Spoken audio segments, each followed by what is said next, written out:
Hello mga mare, samahan nyo kami ngayong araw na mamalengke ng asawa ko. So ayan, papunta na nga kami sa palengke. Habang nasa biyahe nga kami, binidyohan ko na rin itong dinadaanan namin kasi gusto ko rin ipakita sa inyo kung gaano kaganda ang Tanay. Inuna na nga namin ang pagbili ng gulay dito sa palengke. At ito nga yung pala yung napamili namin ng mga gulay dito. And ayan, additional na kangkong and sitaw. Ito nga, dapat ay pupunta na kami at bibili ng isda, kaso nga lang nagutom si mister. Kaya naman kumain muna kami dito sa karinderya malapit sa bilihan ng gulay.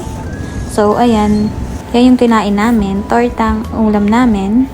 Pagkatapos nga namin kumain ay pumunta na rin kami dito sa bilihan ng isda.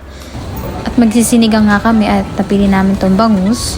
At pagkatapos nga namin bumili ng bungos ay nagpunta rin kami dito sa bilihan ng mga butter or nestle cream kasi may pinabili sa akin ng ate ko. At eto din, nagpabili din sa akin ng ate ko ng itlog.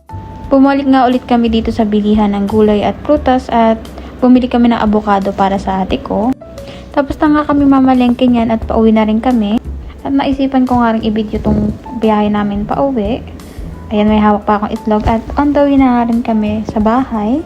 Finally, at nakauwi na nga rin kami mag-asawa. Yan nga lahat ang napamili namin sa palengke at yung iba nga dyan ay pinabili ni ate. Dito na nga natatapos ang aming mini vlog. So, thank you everyone for watching and see you on the next vlog. Bye!